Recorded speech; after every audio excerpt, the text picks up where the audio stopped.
মেঘের মধ্যে সুইমিং করতে কেমন লাগে সেটা আজকে তোমাদেরকে দেখাবো। তো হ্যালো এন্ড আসসালামু আলাইকুম everyone, welcome back to my another blog. তো চলো আজকের ভিডিওটা এখান থেকেই শুরু করা যাক। নীলগিরি থেকে ঘুরে এসে সুইমিং করার জন্য একদম রেডি হয়ে গিয়েছি। এখন সুইমিং পুলে চলে যাব। আমাদের নীলগিরির ভিডিওটা কেউ দেখতে চাইলে অবশ্যই পেজে ঘুরে আসতে পারো। আমার পেজে নীলগিরির খুব সুন্দর একটা ভিডিও অলরেডি আপলোড করা আছে। সুইমিং পুলে যাওয়ার জন্য আমি সুইমিং কস্টিউম পরে রেডি হয়ে গিয়েছি। আর সাইডু রিসর্টে সুইমিং করার জন্য কোনো ড্রেস কোড নাই, এটা একটা বিশাল প্লাস পয়েন্ট, যে কোনো কিছু পরে সুইমিং করা যায়। তো সুইমিং পুলে যাওয়ার আগে ভাবলাম যে আমি আমার ফেভারিট বারান্দায় একটু বসে মেঘের ফিলটা নিয়ে নেই। এখানে বসে এত সুন্দর মেঘ এনজয় করা যাচ্ছিল যে আর বাইরে যাওয়ারই প্রয়োজন ছিল না। মনে হচ্ছিল যে এখানে বসে ঘন্টার পর ঘন্টা কাটিয়ে দেওয়া যাবে। মেঘের সাথে এমন এক্সপিরিয়েন্স এটাই আমার ফার্স্ট, তাই আমার অনেক বেশি এক্সাইটমেন্ট কাজ করছিল। কারণ ওই যে দেখো আমার আশেপাশে যেগুলো ঘোলাটে হয়ে আছে এগুলো কিন্তু সবই মেঘ। মনে হচ্ছিল যেন মেঘের মধ্যেই বসে আছি। আর ওই যে নিচে যেগুলো ভেজা ভেজা মনে হচ্ছে এগুলোও কিন্তু মেঘ।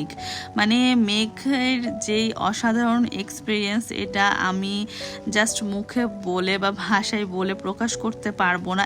এত ভালো লাগছিল এই দিনটা আমার কাছে। আর এই সময়টা জাস্ট এখন আমি মানে ভিডিওটা এডিট করতে গিয়ে মানে জাস্ট আমার গুজবাম্পস হচ্ছিল, এত দারুণ এক্সপিরিয়েন্স ছিল। আমরা এই রিসর্টে 2 দিন ছিলাম আর 2 দিনই পুরোটা সময় মেঘের মধ্যেই ছিলাম। আর এখন কিন্তু বিকেল টাইম, আর এই সময় কিন্তু প্রত্যেক দিনই মেঘ চলে আসছিল। মানে জানি না এই সময়টা এত বেশি অদ্ভুত লাগছিল। জাস্ট ওই যে দেখো আমাদের পিছে যেগুলো ঘোলাটে এগুলো সব মেঘ। আর এই যে পাতার উপরেও যেই কুয়াশে কুয়াশে ভাবটা এইটাও কিন্তু মেঘ। জাস্ট এই অসাধারণ এক্সপিরিয়েন্স আমি বারবারই বলছি, আমি আসলে ভাষায় বলে প্রকাশ করতে পারবো না। মেঘগুলো একদম ধোয়ার মতো উড়ে যাচ্ছিল। এই অসাধারণ দৃশ্যকে বারবারই মনে হচ্ছিল যে চোখের আর মনের ভিতরে গেঁথে নেই, তাই মোবাইলের ভিতরে কিছুটা হলেও মেমোরি করে নিয়ে এসেছি। আর পুলে নামার আগে ঠিক এইখানে বসে একটু আমি এই মেঘের ফিল নিতে ছিলাম। আর এদিকে হচ্ছে আমার ছেলেরা তো আগেই নেমে গিয়েছে। আর আমার ছেলের তো আসলে পুল দেখলে তার আর ধৈর্যে কুলায় না, তো সে প্রথমে নেমে গিয়েছিল। আর এই তো সাথে আমার বোন আর তার হাজবেন্ডও ছিল, তো তারাও খুব এনজয় করছিল। আর ওই যে দূরে কিন্তু সব পাহাড়, আর এগুলো কিন্তু মেঘের জন্য কিছুই দেখা যাচ্ছিল না।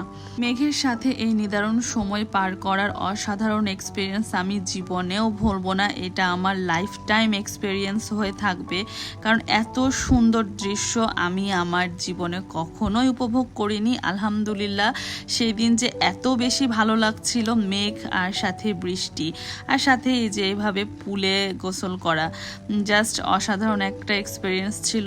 আলহামদুলিল্লাহ আলহামদুলিল্লাহ সব কিছুর জন্য। আল্লাহ তাআলার প্রাকৃতিক সৌন্দর্যের প্রশংসা যত বেশি করব ততই কম হবে, কারণ এত সুন্দর দৃশ্য দেখার উপভোগ আল্লাহ আমাদেরকে করে দিয়েছেন। আল্লাহর কাছে লাখো কোটি শুকরিয়া, কারণ বারবারই বলছি আমার এই দিন এত বেশি ভালো লাগছিল। আর এটা জানি না কোনো দিন বা সামনে এই এক্সপিরিয়েন্স আমি আর করতে পারবো কিনা।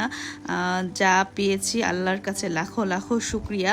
তো সুন্দর একটা সময় পার করে পুলে গোসল করে এসে এখন আমরা চলে এসেছি রাতের ডিনার করতে। আর অলরেডি তোমরা দেখতে পাচ্ছ আকাশে কিন্তু মেঘ চমকাচ্ছে। তখনও কিন্তু বৃষ্টি বা মেঘলা ওয়েদার ছিল, মানে এখনো অন্ধকার হয়ে গিয়েছে বলে মেঘ দেখতে পাচ্ছি না, কিন্তু এখনো কিন্তু আমরা মেঘের মধ্যে দিয়ে হেঁটে যাচ্ছি। এখন ডিনার করার জন্য আমরা রেস্টুরেন্টে চলে এসেছি, আর এটাই হচ্ছে রেস্টুরেন্টের লবি। আর আমরা হচ্ছে খাবার অর্ডার দিয়ে লবিতে বসেছিলাম, যদিও খাবার অর্ডার বিকালের মধ্যে দিয়ে দিয়েছিলাম। তো ওরা বললো যে প্রিপেয়ার করতে আর 10 থেকে 15 মিনিট সময় লাগবে। তো এখানে আমরা হচ্ছে টাইম পাস করছিলাম 3 জন মিলে। তারপর তো আমরা হচ্ছে খাবার খেতে চলে এসেছি রেস্টুরেন্টে। অনেক সময় ধরে প্রায় 1 ঘন্টা টাইম নিয়ে আমরা খাবার অর্ডার করেছিলাম।